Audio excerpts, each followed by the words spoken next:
Hello, you all. This is Mahesh Kumar, and I am happy to welcome you back again on my YouTube channel, that is Zenipex Education. In today's video, we are going to study an elementary school classroom in Aslam. This is a poem from Flamingo, class 12 English book, CBSE board. Okay, let us know something about the poet Stephen Spender. Okay, the poem is composed by Stephen Spender. He was born in 1909 and died in 1995. He was an English poet and an essayist. He left University College, Oxford, without taking a degree and went to Berlin in 1930. Berlin is the capital of Germany. Spender took a keen interest in politics and declared himself to be a socialist and pacifist. इन्होंने अपने आप को socialist declare कर दिया था और pacifist. Socialist means जो सभी के भले को चाहते हो, एंड पैसिफिस्ट जो कि शांति का मार्ग अपनाना चाहते हो. ओके, जो युद्ध वगैरह को, लड़ाइयों वगैरह को सपोर्ट ना करते हो. तो इन्होंने अपने आप को पैसिफिस्ट डिक्लेयर कर दिया था. And other thing is, books by Spender include poems of dedication, the age of being, the creative element. ये कुछ इनकी मेन पोएम्स हैं. The struggle of the modern and an autobiography. World within world. In an elementary school classroom in a slum, यानी इस poem में, he has concentrated on themes of social injustice and class inequalities. यहाँ इन्होंने social injustice और class inequalities को depict करने की कोशिश की है, दिखाने की कोशिश की है कि एक तरफ तो बहुत संपन्न लोग होते हैं, सिटीज़ के जो मेन सिटीज़ हैं, सिटीज़ के जो हार्ट में डवेल करते हैं वो रहते हैं ना, जो बहुत ही स्पेशल एरियाज़ में रहते हैं, पॉश कॉलोनीज़ में रहते हैं, उनके पास सारी सुविधाएं होती हैं. एक तरफ तो वो बच्चे होते हैं, उनको उन्होंने कंट्रास्ट किया है स्लम के बच्चों से, है ना. यहाँ जो हम पढ़ेंगे स्लम्स के बच्चों के बारे में पढ़ेंगे, और उनकी पैथेटिक कंडीशंस के बारे में पढ़ेंगे, उनकी जो दयनीय स्थिति है उसके बारे में पढ़ेंगे, उसके बारे में देखेंगे. ओके, तो दोनों को कंट्रास्ट किया है कि एक तरफ तो वो बच्चे हैं जिनके पास सारी सुविधाएं हैं, जो खूब हेल्दी डाइट लेते हैं, अच्छे कपड़े पहनते हैं, अच्छे स्कूल्स में पढ़ते हैं, स्कूल्स में उनको प्रॉपर पढ़ाई भी होती है. ओके, और इसलिए वो बच्चे खुद भी हेल्दी होते हैं, देखने में भी अच्छे लगते हैं. और दूसरी तरफ ये बच्चे हैं जो कि एक स्लम के स्कूल में पढ़ते हैं, वो सारी सुविधाओं से लगभग वंचित हैं. Okay, they are devoid of almost all good facilities, और स्ट्रगल कर रहे हैं. वो मेल न्यूट्रिशन के शिकार हैं, वो तरह तरह की बीमारियों के शिकार हैं, उनके पास सुविधाओं का नितांत अभाव है, और जिसकी वजह से उनकी हेल्थ और उनका फ्यूचर दोनों ही नेगेटिवली इम्पैक्ट हो रहे हैं. ओके, और अगर आप ब्रॉडर वे में देखें, अगर आपकी सोच बड़ी है, तो ये सिर्फ इन बच्चों का ही भविष्य ख़राब नहीं हो रहा, बल्कि जिस देश के भी बच्चे होंगे ऐसे, ओके, कुछ भले से सुविधाओं से संपन्न हो, लेकिन अगर कहीं ऐसे बच्चे भी होंगे तो जितने ही बच्चे होंगे वो भी एक तरह से देश का ही नुकसान है. ओके, क्योंकि सभी जो बच्चे हैं वो कहीं ना कहीं फ्यूचर सिटीजन्स हैं उस देश के. तो अगर जितने ज़्यादा फ्यूचर सिटीजन्स का भविष्य ख़राब होगा, जितने ज़्यादा फ्यूचर सिटीजन्स यानी इस समय में वो गलत कंडीशंस में रह रहे होंगे, ख़राब कंडीशंस में रह रहे होंगे, उनकी सेहत ख़राब होगी, उनकी एजुकेशन ख़राब होगी, तो उसका भी कहीं ना कहीं जो भरना होता है वो देश को ही करना पड़ता है. ओके, तो पोइट इसी चीज़ को हाईलाइट करने की कोशिश कर रहा है, और इस पोएम में वो हमें एग्जॉर्ट करता है कि हमें ऐसी कंडीशंस को सुधारने की कोशिश करनी चाहिए. जो भी ऑफिशियल्स हैं उनको भी ध्यान देना चाहिए, जो सिविल अथॉरिटीज़ हैं उनको ध्यान देना चाहिए. इसके अलावा जो भी सोशली रिस्पॉन्सिबल हैं और जो भी इनकी मदद कर सकते हैं, उन्हें सबको इनकी मदद करनी चाहिए, क्योंकि इनका नुकसान हमारे देश का नुकसान.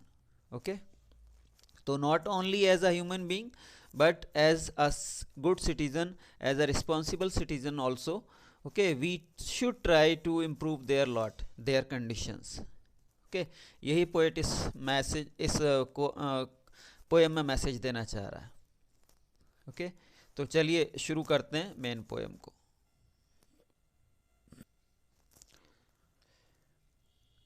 पोएम शुरू होती है रिपीटिशन जो फिगर ऑफ स्पीच है उससे शुरू किया है पोएट ने, एक स्पेशल उसको इफेक्ट देने के लिए। Far far from gusty waves these children's faces like rootless weeds. Okay, तो जो बच्चे होते हैं आपने देखा वो एक तरह से एनर्जी के बंडल होते हैं, बहुत सारी एनर्जी होती है उनके अंदर। ओके, तो लेकिन ये बच्चे जो हैं, जिस क्लासरूम की ये जिक्र कर रहा है, जिस क्लासरूम को पोएट ने यहाँ डिपिक्ट किया है, वो बच्चे लेकिन वैसे नहीं हैं, है ना। उनके अंदर एनर्जी का नितांत अभाव है, बहुत ज़्यादा अभाव है, बहुत ज़्यादा कमी है। और वो कमी क्यों है? क्योंकि उनके लिए प्रॉपर फूड अवेलेबल नहीं है, उनके लिए अच्छी कंडीशंस अवेलेबल नहीं है। तो इनके चेहरे कम से कम वैसे जैसे बच्चों के होते हैं, एनर्जी से भरे हुए होते हैं और वो चमक उनके चेहरे तक पे दिखाई देती है, तो इन बच्चों के चेहरे कम से कम वैसे तो नहीं है। It means poet is trying to say that these children are suffering from energy loss. Okay, they don't have any type of energy like rootless weeds, है ना। ये बच्चे कैसे हैं? ऐसे लग रहे हैं इनके चेहरे जैसे कि कोई रूटलेस वीड्स होती है, मतलब वीड्स कहते हैं अनावश्यक पौधों को, है ना। ऐसे घासें जो कि एक खेत में किसी में भी उगाती हैं, मान लीजिए गेहूं का खेत है और उसमें कुछ दूसरी खराब सी जो जो कि जिनकी ज़रूरत नहीं होती, है ना, और जो उल्टा नुकसान देती हैं खेत को, गेहूं की खेती को, वो घासें उगाती हैं, तो उन्हीं को हम वीड्स कहते हैं, अनावश्यक पौधे। ओके, तो ये ऐसे लग रहे हैं जैसे कि रूटलेस वीड्स हों। अगर उनको, जैसे कि उनको हम अक्सर उखाड़ के फेंक देते हैं क्योंकि वो गैर ज़रूरी है, वो और उल्टा नुकसान पहुंचाएंगे। वो जो हम खाद पानी गेहूं को देंगे वो उसका पोषण अपने आप में ले लेंगे। ओके, इसलिए हम जो हैं किसान लोग जो हैं उसको उखाड़ के फेंक देते हैं। तो जब उखाड़ के फेंक देंगे कुछ ही देर में वो जो है पीला पड़ जाता है, पौधा ख़राब सा लगने लगता है। तो सेम उसी से कंपेयर किया है पोएट ने इन बच्चों को। जैसे वो पीला पड़ जाता है कुछ ही देर में, वो पौधे पीले पड़ जाते हैं, वैसे ही इन बच्चों के फेसेस हैं जो कि एनर्जी लेस हैं, जिनमें कोई विगर एंड वाइटलिटी नहीं दिखाई देती, मुरझाए हुए से चेहरे हैं बुरी तरह से। ओके, तो वैसे ही लग रहे हैं, और रूटलेस वीड्स के जैसे चेहरे लग रहे हैं इन बच्चों के। The hair torn round their pallor, और उनके जो बाल हैं वो उनके बड़े ही अव्यवस्थित ढंग से, बड़े ही ख़राब ढंग से उनके चेहरे पर फैले हुए हैं, और चेहरा उनका पीला पीला सा है। ओके, उनके जो चेहरे हैं वो भी एकदम एग्जॉस्टेड से, पीले पीले से हैं, ब्लड की जैसे कमी होती है। Okay, seeming boy with rat's eyes, the tall girl with her weighed down, ऐसे ही एक लड़की को इन्होंने दिखाने की कोशिश की है जो कि वैसे तो लंबी है लेकिन पतली पतली है, दुबली है, और उसका सिर, क्योंकि वो बाकी उसका शरीर पूरा जो है वो बहुत वीक है, इसलिए उसका सिर जो है वो इन प्रोपोर्शनेट लग रहा है। ऐसा लग रहा है जैसे कि एक पतली सी किसी चीज़ पर एक सिर टांग दिया हो। ओके, तो इस तरह से उसका सिर जो है वो उसकी बॉडी के प्रोपोर्शनेट नहीं है, सिर कहीं बड़ा लग रहा है, और इसलिए ऐसा झुका हुआ सा लग रहा है, वो उसके अपने अपने सिर के वेट तक को ढंग से नहीं संभाल पा रही। यहाँ दोनों चीज़ें दिखाने की कोशिश कर रहा है, एक तो पोएट ये दिखा रहा है कि वो वीक है, दूसरा ये दिखाने की भी कोशिश कर रहा है कि वो सिर, देखिए सिर झुका हुआ होगा तो क्या है ये इसको मतलब कहीं ना कहीं डिजेक्शन में हम लोगों का सिर झुकता है ना। जब भी कभी कोई परेशान होता है, बहुत ज़्यादा गहन विचार सोच विचार में होता है, तभी वो सिर नीचे करके या तो कुछ सोचता रहता है या कहीं खोया रहता है। तो वही कंडीशन इस बच्ची की दिखाई है ना। जिस उम्र में बच्चे खिलखिलाते हैं उस उम्र में उन बच्चों का ये हाल है। The paper seeming boy with rat's eyes, ऐसे ही एक लड़के को दिखाया है पोएट ने क्लास में कि वो बच्चा जो है पेपर के जैसा, जैसे कागज़ होता है ऐसा दुबला पतला है ना। हाइपरबलिक थोड़ी कंडीशन है यहाँ पे, है ना। पेपर जैसा तो अगर कोई होगा तो जीवित ही नहीं बचेगा, है ना। थोड़ा हाइपरबलिक कंडीशन है, लेकिन शायद इससे अच्छे वर्ड्स पोएट को नहीं मिल सकते थे उस बच्चे की कंडीशन दिखाने के लिए। ओके, तो पेपर सीमिंग बॉय है, बहुत दुबला पतला लड़का है, और उस पे भी उसकी जो आंखें हैं वो ऐसी लग रही हैं जैसे चूहे की आंखें। चूहे की आंखें हमेशा खाने को ढूंढती रहती हैं, खाने को देखती रहती हैं, तलाश में रहती हैं उसके। तो ऐसे ही ये बच्चा, ये मेलन्यूट्रिशन का शिकार है, इसको प्रॉपर खाना नहीं मिलता इसको भी, तो वो क्या देखेगा, वो खाने को तलाश करेगा। तो वैसे ही उसकी आंखें जो हैं उसको पोएट ने रैट की आईज से कंपेयर किया है, मेटाफोर। ओके, तो उसकी आंखें जो हैं एक किसी चूहे की, भूखे चूहे की तरह दिखाई गई हैं, यानी वो भी खाने की तलाश में है। The stunted unlucky heir of twisted bones reciting a father snarl disease. इसी तरह से एक और बच्चे को दिखाने की कोशिश की है। उस बच्चे की जो हड्डियां वगैरह हैं वो बहुत टेढ़ी मेढ़ी हैं, हाँ, और उसकी कुल मिला के जो बॉडी है, जैसे एक बच्चे की ग्रोथ ईयर्स में बॉडी होती है बहुत ही सुंदर सी, एक वेल प्रोपोर्शनड ना, बहुत अच्छा सा शरीर लगता है उसका, तो वैसी बॉडी नहीं है, बल्कि टेढ़ा मेढ़ा सा शरीर है, उसकी हड्डियाँ बड़ी ख़राब सी हैं, है ना। अगेन मैल न्यूट्रिशन की कंडीशन दिखाई है, रिकेट्स जैसी कंडीशन दिखाई है। ओके, तो और वो क्या कर रहा है, वो जैसे कि एक तंदुरुस्त बच्चा होता है, तंदुरुस्त फादर का तंदुरुस्त बच्चा होता है, तो वो अपने फादर के जैसा लगेगा या मदर के जैसा लगेगा। तो लाइक वाइज इस बच्चे को दिखाया गया है, ये बच्चा क्योंकि इसके फादर में भी ऐसी कंडीशंस थी, तो वो उसी को इनहेरिट कर रहा है, यानी उसके फादर की जो बीमारियां थी या शारीरिक जो विसंगतियां थी वो उसके शरीर में आ गई हैं। His lesson from his desk at back of the dim class one unnoted sweet and young.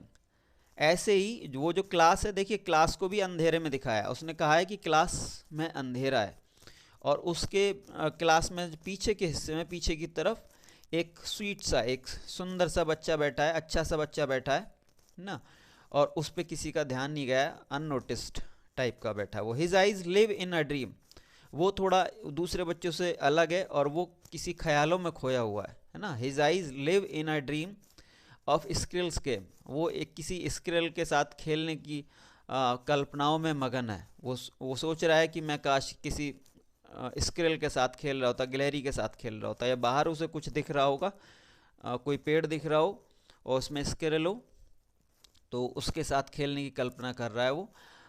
Of squirrel's game in tree room, tree room मतलब जो पेड़ के अंदर आपने देखा होगा, जो बड़े खासतौर से थोड़े बड़े पेड़ होते हैं, पुराने पेड़ होते हैं, उनके अंदर अक्सर कुछ ना कुछ खोखली सी जगह बन जाती है, खो, और अलग अलग कोटर भी कहते हैं, अलग अलग नाम देते हैं उनको। तो वो जगह एक, क्योंकि उसी में बहुत सारे पक्षी वगैरह या दूसरे जीव जंतु आकर के रहने लगते हैं, तो पोएट ने उस प्लेस को भी रूम से कंपेयर किया है। ओके, अदर देन दिस, तो वो जो बच्चा है वो इस ख्यालों में खोया हुआ है कि मैं काश इस टाइम किसी गिलहरी के साथ खेल रहा होता, और इस छोटे से अंधेरे से रूम में ना होकर के कहाँ होता, एक किसी पेड़ के अंदर जो खो होती है, जो कोटर होती है, उसमें होता गिलहरी के साथ। ओके, नेक्स्ट स्टैंजा देखिए।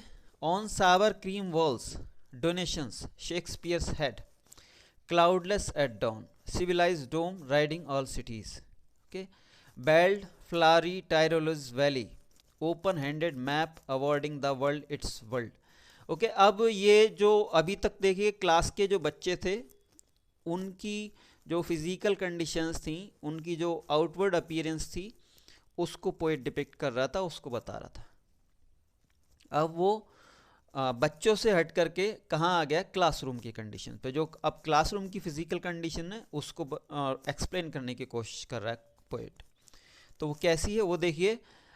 उसकी जो वॉल्स हैं वो सावर क्रीमी वॉल्स टाइप की हैं, मतलब जैसे दूध की क्रीम होती है, अगर आप उसको कुछ दिनों के लिए रख दें, कुछ दिनों से मतलब सिर्फ 2-3 दिन के लिए, यानी कुछ टाइम के लिए रख दें, तभी वो पीली पड़ जाती है। ओके, पीली पड़ जाती है और बहुत ख़राब सी लगने लगती है, फेडेड सा एकदम कलर हो जाता है, बहुत ख़राब सा लुक आ जाता है उसका। तो लगभग वैसी ही जो है क्लास की जो वॉल्स हैं वो हैं, यानी बहुत ही बोझिल सी, बहुत ही बोरिंग सी हैं। ओके, और उन पे डोनेशन में दिए हुए तरह तरह के कोई मैप्स, चार्ट्स, पिक्चर्स वगैरह लगी हुई है, जो आसपास की लोकेलिटी के लोगों ने या किसी ने भी दान कर दी होंगी, वो लगी हुई हैं डोनेशंस। ओके, यहाँ फिर सिंबॉलिक वे में यूज़ किया है पोएट ने, बजाय उन चीज़ों को जिक्र करने के सिर्फ डोनेशन वर्ड यूज़ किया। शेक्सपियर्स हेड, ऐसे ही एक तस्वीर है जिसमें कि शेक्सपियर को दिखाया गया। तो शेक्सपियर का जो हेड है, अगर आपने शेक्सपियर की तस्वीर देखी होगी, तो उसके सिर्फ कानों के आसपास जो साइडें हैं बस वहाँ बाल होते हैं, बाकी जो उसका जो स्कल है वो पूरा बाल्ड है। तो वही कंडीशन दिखाई है कि शेक्सपियर जो है उसके हेड की तरह से लग रहा है, क्राउडलेस एट डॉन, है ना। और सुबह का अर्ली मॉर्निंग का समय ऐसी एक दूसरी तस्वीर दिखाई है जिसमें कि अर्ली मॉर्निंग का समय दिखाया है और सूरज निकल रहा है और बाकी जो है सूरज जो है खुद वो एक किसी बड़े से डोम के जैसा लग रहा है और वो बाकी शहर से ऊपर आता हुआ लग रहा है। एक शहर दिखाया है, देखिए यहाँ जो कंडीशन दिखाई है, एक शहर आपके सामने है, उस शहर के पीछे से सूरज उगता हुआ दिखाया गया है और वो सूरज जो है वो शहर के काफ़ी ऊपर निकल आता है। तो कुछ जो है सूरज का हिस्सा वो अभी शहर की के जो स्काई लाइन है उसकी वजह से कवर्ड है और बाकी हिस्सा जो है ऊपर आ चुका है थोड़ा सा गोल गोल सा।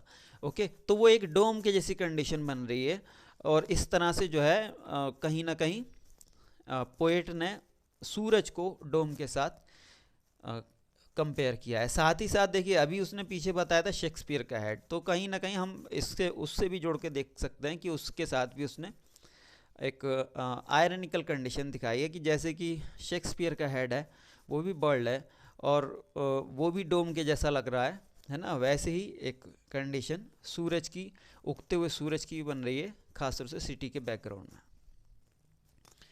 तो ये कंडीशन दिखाई है।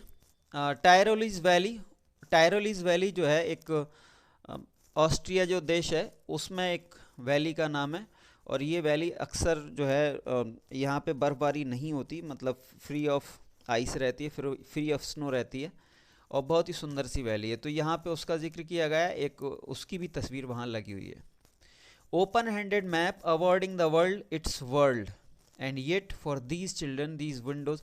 कुल मिलाकर के जो बहुत सारी सीनरीज वगैरह लगी हुई हैं अंदर डोनेशन में दी हुई, वो एक दूसरे वर्ल्ड को रिप्रेजेंट करती हैं, चाहे वो शेक्सपियर हो, चाहे वो टायरोलीज वैली हो, चाहे वो उगता हुआ सूरज हो। देखिए उगता हुआ सूरज खुशहाली का प्रतीक है, एक तरह से खुशहाली का सिंबल है ना, कहीं ना कहीं अच्छी कंडीशंस का सिंबल है, जबकि उन बच्चों की कंडीशन बहुत पैथेटिक है। तो इसी तरह से ऐसी शेक्सपियर जो है, शेक्सपियर एक बहुत बड़े पोएट हैं अपने आप में, बहुत बड़े हस्ती हैं।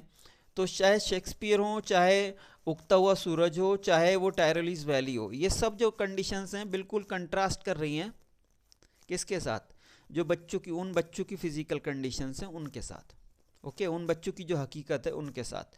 तो इसीलिए ये जो चीज़ें हैं ये आगे पोएट यही कहने की कोशिश कर रहा है कि awarding the world is it's world and yet for these children these windows not this map their world, है ना। तो जो ये अंदर जो सीनरीज लगी हुई हैं, अंदर जो डोनेशंस लगी हुई हैं, उनमें जो जिस वर्ल्ड को दिखाया गया है वो वर्ल्ड जो है वो बच्चों के वर्ल्ड को रिप्रेजेंट नहीं करता। This world is totally different from the world, from the realistic conditions of the children. Okay, वो एक अलग ही वर्ल्ड को दिखा रहा है, इसलिए बच्चों का उन चीज़ों में कोई लगाव नहीं है ना, क्योंकि वो उन्हें बिल्कुल अलग दुनिया की लग रही हैं। They are not apprised with these things.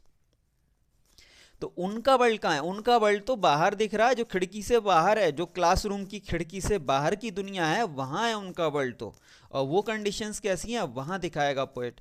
And yet for these children these windows not this map their world where all their future is painted with a fog. Okay, और उनका जो रियल वर्ल्ड है वो classroom की खिड़कियों से बाहर दिख रहा है, ना कि इन तस्वीरों में। और क्लासरूम से बाहर की कंडीशंस क्या हैं? वो सब एक तरह से ऐसी हैं जैसे कि फॉग से पेंट कर रखी हो, यानी धुंधली सी, है ना। जब हम कहते हैं ना कि जैसे किसी के सामने अगर बहुत मुश्किल हालात आ जाते हैं और वो बर्बाद हो जाता है पैसे की तरफ से या किसी भी तरह से बहुत बड़ी मुसीबत में घिर जाता है, तो अक्सर कहते हैं कि मेरी आंखों के सामने अंधेरा छा गया, है ना, या सब धुंधला धुंधला हो गया। तो वैसे ही पोएट जो है पेंटेड विथ फॉग से दिखाना चाह रहा है कि उनका भविष्य अनसर्टेन है, क्या है क्या नहीं है कुछ नहीं दिखाई पड़ रहा, उन्हें कुछ नहीं सूझ रहा। उनका भविष्य तो अंधकार में है। ये चमकती दमकती दुनिया जो कि सीनरीज में दिखाई गई है, ये उन बच्चों के लिए नहीं है। ओके, तो बहुत ही अच्छी तरह से पोएट ने डिपिक्ट करने की कोशिश की है उन बच्चों के रियल हालात को, और जो तस्वीरों में जो इमेज दे रखी हैं उनसे उसने कंट्रास्ट करके दिखाया। चलिए देख लेते हैं कि इसमें कौन कौन सी पोएटिक डिवाइसेस यूज़ की गई हैं। शुरुआत होती है रिपीटिशन से। फार फार, 2 बार एक ही वर्ड आया, यहाँ रिपीटिशन है। ऐसी these children's faces like rootless weeds के साथ बच्चों के चेहरे को कंपेयर किया गया है, और वहाँ लाइक जैसा वर्ड आया इसलिए यहाँ सिमिली है। Okay, the paper seeming boy, paper के जैसा दुबला पतला बताया गया है बच्चे को, और उसकी आंखों को भी चूहे की आंखों से कंपेयर किया गया है without any words of comparison, है ना। यहाँ लाइक, एज या सो जैसे वर्ड्स यूज़ नहीं किए गए जो कि कंपेयर के लिए हम यूज़ करते हैं, इसीलिए यहाँ मेटाफोर है। ऐसे ही क्लास को डिम दिखाया गया है, जबकि क्लास डिम नहीं होती है। डिम क्या होगा? डिम तो रूम होगा वो, है ना। क्लास थोड़ी ना डिम है, क्लास वो फिजिकल कंडीशंस नहीं है, क्लास एक एब्सोल्यूट नाउन है। ओके, तो क्लास डिम नहीं हो सकती, बल्कि वो रूम डिम है, यानी रूम में अंधेरा है, क्लास डिम नहीं है। ओके, तो इसीलिए रूम को ना दिखा करके क्लास वर्ड यूज़ किया है, इसलिए यहाँ पे ट्रांसफर्ड एपिथेट है। ओके, जब हम किसी एक क्वालिटी के जो गुण हैं किसी दूसरी क्वालिटी पे, किसी दूसरी चीज़ पे अप्लाई कर देते हैं, तो वहाँ पे ट्रांसफर्ड एपिथेट होता है। जैसे कई बार हम कह सकते हैं थके हुए कदमों से चलना, तो कदम थोड़ी ना थकते हैं, थकता तो आदमी है ना, कोई इंसान है, जो भी चलने वाला है वो थकेगा, कदम नहीं थकेंगे। ओके, तो ऐसे ही थके हुए कदमों से चलना या थके हुए कदम जो है वो भी ट्रांसफर्ड एपिथेट है ना। In a tree room, tree room symbolism है यहाँ, रूम को ट्री के साथ जो कोटर है ट्री का, उसको रूम के साथ कंपेयर किया गया है, यहाँ मेटाफोर है, सिंबलिज्म के साथ मेटाफोर है। ओके, ऐसे ही यहाँ डोनेशन वर्ड यूज़ किया है किसके लिए? जो पिक्चर्स वगैरह हैंग कर रही हैं वहाँ पे, उनके लिए। ठीक, तो यहाँ पे सिंबलिज्म है, सिंबल के साथ यूज़ किया है उसने। ऐसी शेक्सपियर हेड में आपका एल्यूजन है ना, उसको इस तरह से दिखाया गया पोएट के द्वारा। A narrow street sealed in with a lead sky, far from rivers, capes and stars of words. Okay. खिड़की के बाहर उन्हें क्या दिखाई दे रहा है? एक गली दिखाई दे रही है, गली जिसका की जो एंड है वो भी ढंग से नहीं दिखाई दे रहा, बल्कि उसके ऊपर लेड स्काई दिखाई दे रहा है। मतलब कहीं ना कहीं जो आसपास फैक्ट्रीज लगी होंगी उनका जो धुआं है, धुएं से जो मिस्टी कंडीशंस हो रही हैं, फॉगी कंडीशंस हो रही हैं, उसी में वो जो गली है वो ख़त्म हो जाती है, दिखाई नहीं पड़ती, है ना। Far from reverse, keeps and stars of words, और ये जो दुनिया है उनकी, ये जो वर्ल्ड है ना, ये जो नेचुरल ब्यूटीज़ की चीज़ें हैं उन सब से भी दूर है। जैसे ना तो यहाँ कोई रिवर्स दिखाई देंगी आपको बहती हुई, कल कल करती हुई, जो एक प्लेजिंग सी साउंड होती है उनकी, है ना ही यहाँ कोई आइस कैप्स दिखाई देंगी ना, कोई बहुत ही प्लेजेंट जो सीनरी होती है वो दिखाई नहीं देगी, ना ही कोई स्टार्स ऑफ वर्ड्स, कुछ भी मतलब ऐसा कुछ भी गुड लुकिंग वहाँ कुछ भी प्लेजेंट नहीं है, बल्कि कूड़े कबाड़ के ढेरों में वो रहते हैं बच्चे, है ना। एक पॉल्यूटेड कंडीशंस में रहते हैं, फैक्ट्रीज़ का कचरा उधर आता है, फैक्ट्रीज़ का धुआं वहाँ आता है, और भी बहुत सारी चीज़ें, और कुल मिला के एक बहुत ही ख़राब सी कंडीशंस बनती हैं, बहुत ही एक हम कह सकते हैं बहुत ही अनप्लेजेंट सा सीन वहाँ क्रिएट होता है इन सब चीज़ों से। ओके, तो ये उनकी दुनिया है। वो जो तस्वीरों में दिखाई थी दुनिया, वो जो वहाँ सीनरीज में दिखाई थी दुनिया, वो दुनिया से वो पूरी तरह से अनजान है, and that world seems unrealistic to these children. Okay, आगे देखिए, surely Shakespeare is wicked, the map a bad example with ships and sun and love tempting them to steal. Okay, तो आगे पोएट कहता है कि जो तस्वीरों में शेक्सपियर को दिखाया गया है, तो शेक्सपियर को तो वो कोई ना कोई विकेट समझेंगे, उसका कुछ लुक ऐसा है, वो गंजा सा है ना, और साइडों से बस बाल हैं, और जो देखने में भी उसका जो लुक था वो कुछ कुछ ऐसा आ रहा है कि वो बस उसको देख करके ये समझेंगे ये ज़रूर कोई ख़तरनाक व्यक्ति रहा होगा, कुछ गलत व्यक्ति रहा होगा। उन्हें शेक्सपियर की असलियत के बारे में कुछ नहीं पता कि वो क्या था, है ना। तो वो एक उनके लिए एक विकेट पर्सन है सिर्फ। ऐसे ही जो मैप में जो कुछ दिखाया गया है, जो भी अंदर जो तस्वीरें हैं उनमें कुछ दिखाया गया है, वो उनके लिए एक बैड एग्जाम्पल है कि अरे ये कौन सी दुनिया है ना, they are totally unaware of that world. तो वे उस दुनिया को भी ये समझेंगे अरे नहीं ये तो गलत दुनिया दिखाई गई है, दिखाना क्या चाहिए था, कूड़े के ढेर दिखाने चाहिए थे, बदबूदार सड़ती हुई नालियाँ दिखानी चाहिए थी, फैक्ट्री से उठता हुआ धुआं दिखाई देना चाहिए था, है ना। और ऐसी सारी चीज़ें जो कि उन स्लम्स के आसपास हैं, गंदी सी फेडेड सी इमारतें दिखानी चाहिए थी, है ना, जो कि उनके आसपास की दुनिया है, क्योंकि बच्चों ने बाहर की दुनिया नहीं देखी, तो उनके लिए तो वही पूरी दुनिया है। तो वही पोएट कहने की कोशिश कर रहा है, with ships and sun and love tempting them to steal. Ships and sun and love को यहाँ फिर से जो है सिम्बॉलिकली यूज़ किया गया है। Ships and sun and love वगैरह जो हैं यहाँ कहीं ना कहीं मैरीमेंट, खुशियों से रिलेटेड हैं, है ना। एक अच्छी चमकदार दुनिया, सन चमकदार दुनिया को रिप्रेजेंट करता है, शिप्स जो है खुशियों को रिप्रेजेंट करता है। ओके, तो ये सब चीज़ें जो हैं ये तो इन बच्चों के लिए ख्वाबो ख्यालों की चीज़ें सिर्फ, और क्योंकि वो प्यार से, अच्छी चीज़ों से डिवॉइड हैं, इसीलिए ऐसी चीज़ें सिर्फ उनको गलत काम करने के लिए ही मोटिवेट करती हैं, कहीं ना कहीं चोरी लकोरी दूसरी चीज़ें करने के लिए करती हैं। For lifes that slyly turn in their cramped holes from fog to endless night, है ना। क्यों? क्योंकि उनकी जो दुनिया है वो उनके छोटे छोटे से गंदे गंदे घरों तक, खराब घरों तक ही सीमित है, और वो भी ऐसे घर जिनमें सुविधा नाम की कोई चीज़ नहीं हो। ओके, इसलिए क्रैम्प्ड होल से उनके घरों को कंपेयर किया है। जो पोएट है उसने उनके घरों को क्रैम्प्ड होल्स कहा है। होल्स मतलब छेदों को कहते हैं हम, जो जिसमें चूहे रहते हैं, सांप रहते हैं, ऐसे होल्स को कहते हैं। उनको भी उसने क्रैम्प्ड वर्ड से क्वालिफाई किया। ओके, तो यहाँ उसने, पोएट ने दिखाने की कोशिश की है कि किस तरह से वो बेचारे बड़े ख़राब हालातों में, बड़े गंदे से ख़राब से घरों में रहते हैं, और ऐसे चलते हैं जैसे कीड़े मकोड़े जो हैं रेंग करके अपने बिलों में घुसते हैं। तो ऐसे ही उन्हें मजबूरी में अपने उन घरों में, ख़राब से घरों में जाना पड़ता है। और उनकी जो दुनिया है, उनकी सुबह जो है वो फॉग से शुरू होती है। सुबह में जैसे दिखाया फॉगी कंडीशंस थी, है ना, तो फॉग से शुरू होती है। फॉग से यानी अंधेरे से ही कहीं ना कहीं शुरू होती है, अनक्लियर कंडीशन से शुरू होती है, और एंडलेस नाइट में ख़त्म हो जाती है। अगेन यहाँ बहुत ही सिम्बोलिज्म है, ज़बरदस्त वाला सिम्बॉलिक कंडीशंस दिखाई हैं, और पोएट ने दिखाने की कोशिश की है फिर से कि उनकी कंडीशन बहुत ही पैथेटिक है, और उनकी कंडीशन सिर्फ फिज़िकली नहीं बल्कि उनका पूरा फ्यूचर ही है, क्योंकि उनकी सुबह की शुरुआत होती है फॉगी कंडीशन से, अंधेरे से शुरू होती है, और ऐसे एंडलेस नाइट में एंड हो जाती है ना। एंडलेस नाइट यहाँ आप डेथ से भी कंपेयर कर सकते हैं, और फॉगी जो मॉर्निंग है, फॉगी जो शुरुआत है, उसको बर्थ से कंपेयर कर सकते हैं। तो पोएट ने दिखाया कि कैसे वो बेचारे ख़राब कंडीशंस में पैदा होते हैं और ख़राब कंडीशंस में ही मर जाते हैं। On their slag heap, these children wear skins peeped through by bones and spectacles of steel with mended glass।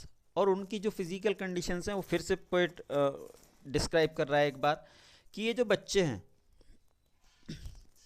ये इनके जो शरीर हैं, उनके शरीर को भी उसने कूड़े के ढेरों से एक तरह से कंपेयर किया है ना। जैसे कूड़े के ढेर हैं, बदबूदार से हैं, ख़राब सी कंडीशन में, वैसे ही उसने उनके बॉडी को यूज़ किया है, और ये दिखाने की कोशिश की है कि वो कितने दुबले पतले हैं।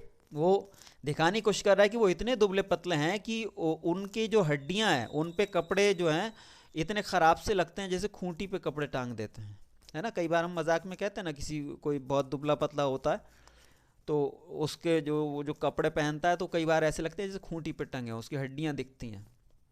तो वही कंडीशन यहाँ दिखाई है कि उनके जो कपड़े हैं, उनकी जो स्किन्स हैं, उनसे दोनों से ही उनकी जो हड्डियाँ हैं वो बाहर झांक रही हैं, यानी वो बहुत दुबले पतले हैं। ऐसे ही उनके जो चश्मे पहन रखे हैं कुछ बच्चों ने, तो वो भी बड़े ख़राब से चश्मे हैं, उनके हैवी फ्रेम्स हैं, और जो शीशा है, जो ग्लासेस लगे हुए हैं वो भी बहुत ख़राब हैं, है ना। like bottle beds on stones. All of their time and space are foggy slums, so blot their maps with slums as big as doom. जैसे मैंने पहले भी कहा था कि पूरी पोएम जो है पोएट ने कहीं ना कहीं आपकी जो भावना है उनको उकेरने के लिए, उनकी आपकी सहानुभूति को जगाने के लिए, ऐसी कंडीशंस में रहने वालों के लिए वो यूज़ की है। ओके, और जैसा मैं पहले भी कहता आया हूँ कि आप फ्यूचर सिटीजन्स हैं, और आप ही कल को अच्छी कंडीशंस में पहुँचेंगे, अच्छी पोजीशंस में ही पहुँचेंगे, और ऐसे जो रहने वाले बच्चे हैं उनसे तो खैर बेटर कंडीशंस में आज भी हैं और पहुँचेंगे भी।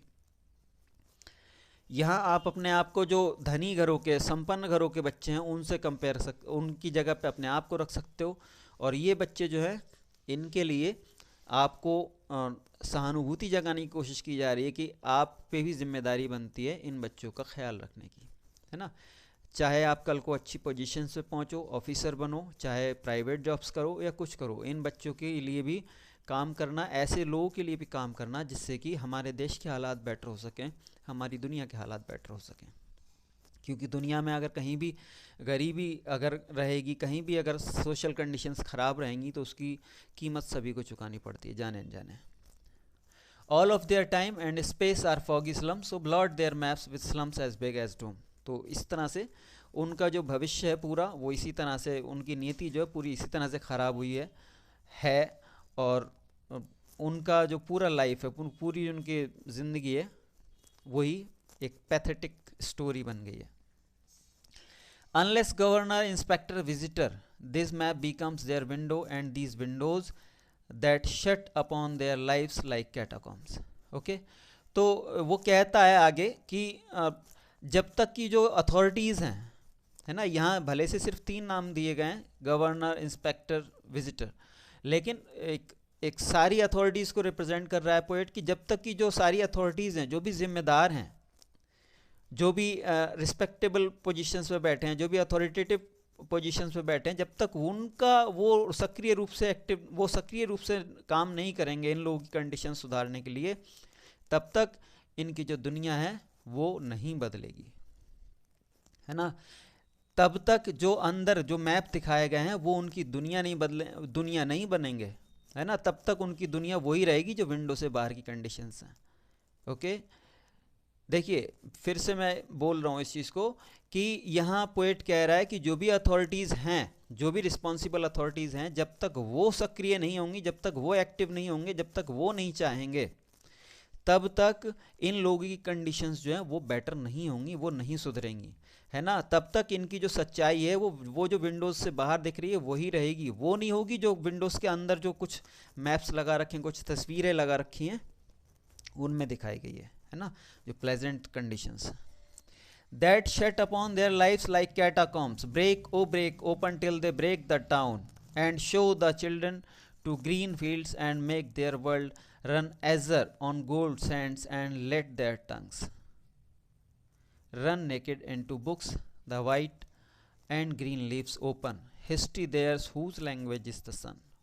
ओके, तो वो कह रहा है आगे कि जब तक ये अथॉरिटीज़ नहीं चाहेंगी तब तक इन बच्चों की दुनिया नहीं बदलेगी और उनकी लाइफ जो है वो कैटाकॉम ही बनी रहेगी। कैटाकॉम क्या है, मैं आपको एक तस्वीर के जरिए दिखाना चाहूँगा। यहाँ देखिए, ये कैटाकॉम्स है। ओके, इसमें जो ये दिखाई गई हैं, ये जो चीज़ें दिखाई हैं, ये शैल जैसी, ये असल में ग्रेव्स हैं, कब्रें जिन्हें कहते हैं हम। ओके, ये और यहाँ इस तरह से ये बीच में रास्ता और इधर भी, ओके, नैरो सा रास्ता दिया है बस में आने जाने के लिए, और बाकी इधर भी ये फिर से वही केव्स दिखाई हैं, ग्रेव्स सॉरी। तो ये जो इस तरह की ग्रेव्स होती हैं कैटाकॉम्स, ये जनरली रोम के आसपास होती थी पहले, और कम स्पेस में ज़्यादा से ज़्यादा लोगों को ठिकाने लगाने के लिए, ज़्यादा से ज़्यादा लोगों को दफनाने के लिए ये तरीका अपनाया गया था वहाँ। तो वही पोएट कह रहा है कि जब तक अथॉरिटीज़ नहीं चाहेंगी तब तक इन लोगों की कंडीशन कैटाकॉम्स, इनकी लाइफ जो है वो कैटाकॉम्स की जैसी बनी रहेगी, है ना, सबकी मतलब ज़िंदगी ख़राब होती रहेगी। Break O break open till they break the town, ना। तो वो कह रहा है कि देखिए, आप यहाँ वार्निंग भी है, यहाँ वार्निंग भी दे रहा है पोएट कि इससे पहले कि ये लोग आपके जो चमकता दमकता शहर है उसकी कंडीशन को ख़राब कर दें, ना। अगर इन लोगों की कंडीशन ऐसी ही बनी रहेगी, चलिए ये अभी बच्चे हैं, कल को बड़े होंगे ये आपके चमक दमक वाले शहर को देखेंगे, उससे कंपेयर करेंगे कहाँ इनकी लाइफ कहाँ हमारी लाइफ, तो क्या होगा, कल को जाने अनजाने, चाहते अनजाने में ही ये लोग आपके मेन शहर में आएंगे, पॉश कॉलोनीज़ में आएंगे, और वहाँ क्योंकि खुद परेशान हैं तो वहाँ आकर के चोरी डकैतियाँ भी कर सकते हैं, दूसरे जो अनसोशल काम है वो भी कर सकते हैं। तो इससे पहले कि ये आपके शहर के चमकते दमकते शहर की रेड मार दें, उसको ख़राब कर दें, ओके, इससे पहले आप जग जाओ और इनकी कंडीशन को सही कर दो। है ना। यहाँ पहले पोएट जो है आपकी इंसानियत को एग्जॉर्ट कर रहा था। अब अगर अब भी आपकी इंसानियत नहीं जगी है तो फिर वो यहाँ वार्न कर रहा है कि देखो ये कल को आपके लिए थ्रेट बन सकते हैं, आपके लिए खतरा बन सकते हैं, इसीलिए इनके भविष्य को आज ही थोड़ा सुधार दो जिससे कि कल को आपको परेशानी ना पड़े। क्योंकि जहाँ चारों तरफ भूखे भूखे हों वहाँ अगर आप बहुत अच्छी कंडीशंस में रह रहे हो तो आप भी ज़्यादा दिनों तक सुरक्षित नहीं रहोगे।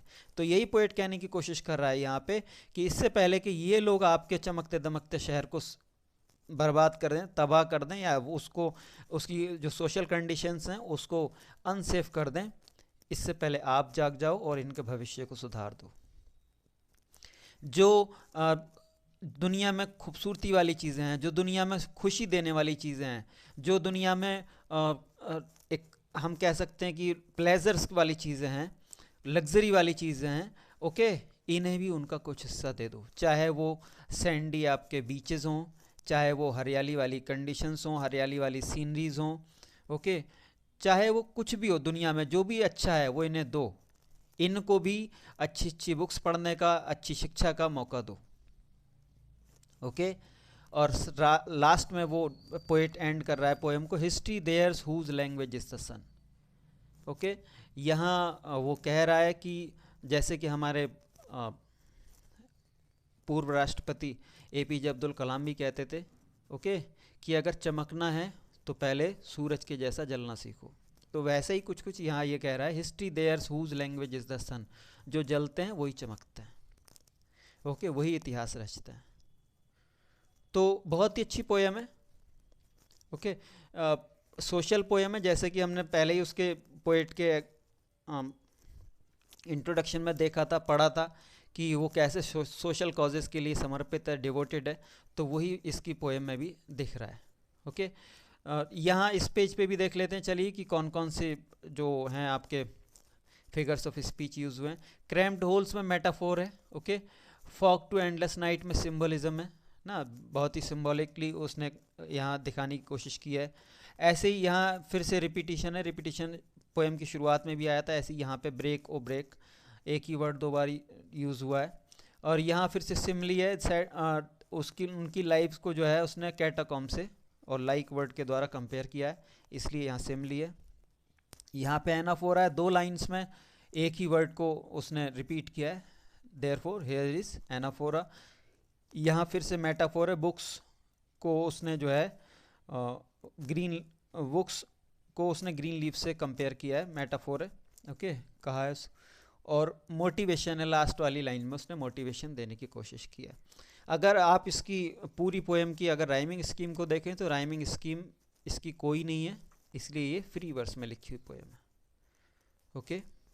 तो आज के वीडियो में बस इतना ही। Hope that you people would find it useful, and if it is so, don't forget to like and subscribe our channel and also to forward it. Thank you. See you in next video. Until then, keep learning, keep growing.